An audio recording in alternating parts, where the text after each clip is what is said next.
Hola, hoy vamos a ver cómo desactivar sonidos y vibraciones del toque de pantalla en MOTOROLA Moto G17 Power.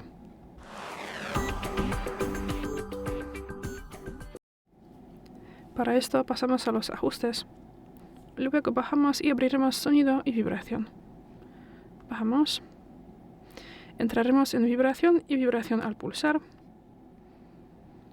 Y desactivamos la respuesta táctil. Si te molestan todas las vibraciones, para esto podemos desmarcar la primera opción.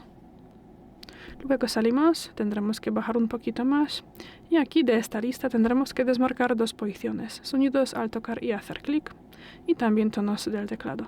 Y claro, y si te molestan otros sonidos como por ejemplo de bloqueo de pantalla, aquí se puede quitarlos y es todo.